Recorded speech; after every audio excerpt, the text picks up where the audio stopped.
ಶುಭೋದಯ. ಎಲ್ಲರೂ ಹೇಗಿದ್ದೀರಾ? ಎಲ್ಲರೂ ಆರಾಮಾಗಿದ್ದೀರಾ ಅಂತ ಭಾವಿಸ್ತೀನಿ. ಇವತ್ತಿನ ಬ್ಲಾಗಲ್ಲಿ ನಾನು ಬದನೆಕಾಯಿ ಎಣ್ಣೆ ಹೇಗೆ ಮಾಡೋದು, ಅದು ನನ್ನ ಸ್ಟೈಲಲ್ಲಿ ಅನ್ನೋದು ತೋರಿಸ್ತೀನಿ. ಬನ್ನಿ.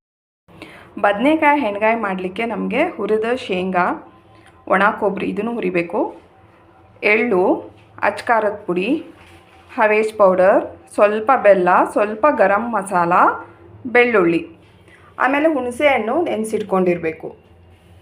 ಆಮೇಲೆ ಈ ಬದನೆಕಾಯಿನ ಈ ಥರ ಕಟ್ ಮಾಡ್ಕೋಬೇಕು. ಆಮೇಲೆ ಸಣ್ಣ ಕಟ್ ಮಾಡಿರೋ ಈರುಳ್ಳಿ, ಕ್ಯಾಪ್ಸಿಕಮ್,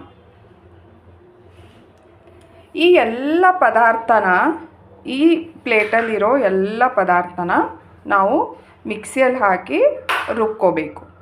ಆದರೆ ನೆನ್ಪಿಟ್ಕೊಳ್ಳಿ, ಸ್ವಲ್ಪನೂ ನೀರು ಸೇರಿಸಬಾರ್ದು, ಹಾಗೆ ಡ್ರೈ ಎಲ್ಲ ನಾವು ರುಬ್ಕೋಬೇಕು. ಈ ಪದಾರ್ಥನೆಲ್ಲ ನಾನು ಮಿಕ್ಸಿ ಜಾರಲ್ಲಿ ಹಾಕಿ ಮಿಕ್ಸಿ ಮಾಡ್ಕೊತಾ ಇದ್ದೀನಿ.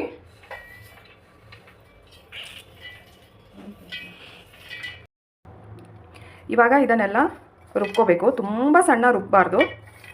ನೆನ್ಪಿಟ್ಕೊಳ್ಳಿ, ಇದಕ್ಕೆ ನಾವು ನೀರು ಸೇರಿಸಬಾರ್ದು, ಹಾಗೆ ರುಬ್ಕೋಬೇಕು.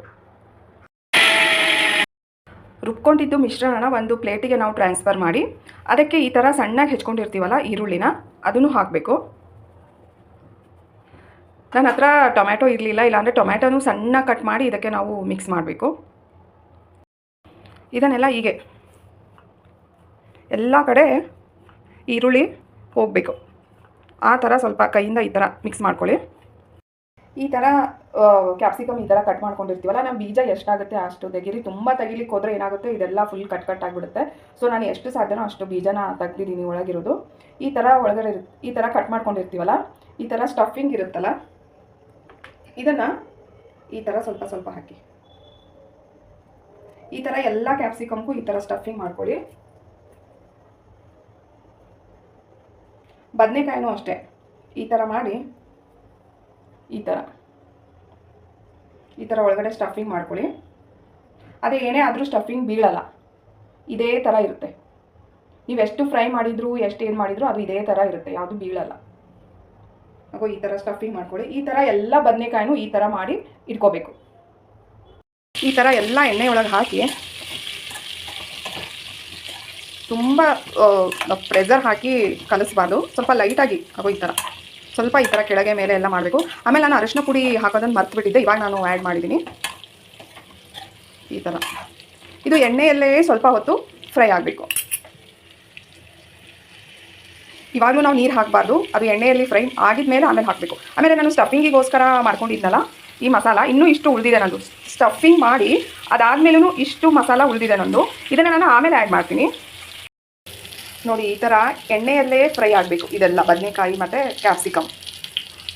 ಆಮೇಲೆ ನಾವೇನು ಮಾಡಬೇಕು, ಈ ಉಳಿದಿರೋ ಮಸಾಲೆ ಇರುತ್ತಲ್ಲ, ಈ ಉಳಿದಿರೋ ಮಸಾಲೆನ ಇದಕ್ಕೆ ನಾವು ಆ್ಯಡ್ ಮಾಡೋಣ. ಎಲ್ಲನೂ ಆ್ಯಡ್ ಮಾಡಿ, ಯಾವುದೂ ಉಳಿಸ್ಕೋಬೇಡಿ, ಜಾಸ್ತಿ ಆಗುತ್ತೆ ಅಂತ ಅಂದ್ಕೋಬೇಡಿ, ನಮಗೆ ಗ್ರೇವಿಗೆ ಬೇಕಾಗುತ್ತೆ. ಈ ಥರ ನೋಡಿ, ಈ ಥರ ಎಲ್ಲ ಮಸಾಲೆನೂ ಇದಕ್ಕೆ ಹಾಕಿ. ನಾನು ರುಬ್ಬು ಇಟ್ಕೊಂಡಿರೋ ಎಲ್ಲ ಮಸಾಲೆ ಏನು ಉಳಿದಿತ್ತಲ್ಲ, ಅದು ಎಲ್ಲ ಇದಕ್ಕೆ ನಾನು ಇವಾಗ ಮಿಕ್ಸ್ ಮಾಡಿದ್ದೀನಿ. ಇವಾಗ ನಾವು ಏನು ಮಾಡೋಣ ಅಂದರೆ, ಹುಣಸೆ ಹಣ್ಣು ಇಟ್ಕೊಂಡಿದ್ವಲ್ಲ ಅದನ್ನು ಇವಾಗ ಹಾಕಬೇಕು.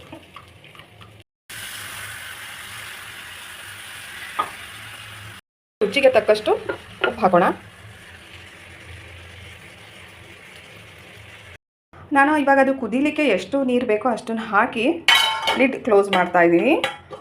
ಅಟ್ಲೀಸ್ಟ್ ಒಂದು 10 ಮಿನಿಟ್ಸ್ ಆದರೂ ಸಣ್ಣ ಉರಿಯಲ್ಲಿ ನಾವು ಅದನ್ನು ಕುದೀಲಿಕ್ಕೆ ಬಿಟ್ಬಿಡೋಣ.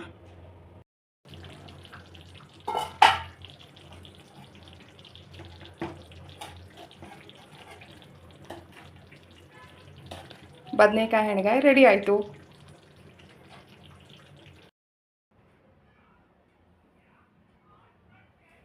ಫೈನಲಿ ನಮ್ಮ ಬದನೆಕಾಯಿ ಹೆಣ್ಗಾಯಿ ರೆಡಿ ಆಯಿತು. ಇದನ್ನು ನೀವು ರೊಟ್ಟಿ ಜೊತೆ, ಚಪಾತಿ ಜೊತೆ, ಅನ್ನದ ಜೊತೆನೂ ತಿನ್ಬೋದು. ಮತ್ತೆ ನೆಕ್ಸ್ಟ್ ವ್ಲಾಗಲ್ಲಿ ಮತ್ತೆ ಭೇಟಿ ಆಗ್ತೀನಿ. ಅಲ್ಲಿವರೆಗೂ ಸ್ಟೇ ಟ್ಯೂನ್ಡ್. ಬಾಯ್ ಬಾಯ್.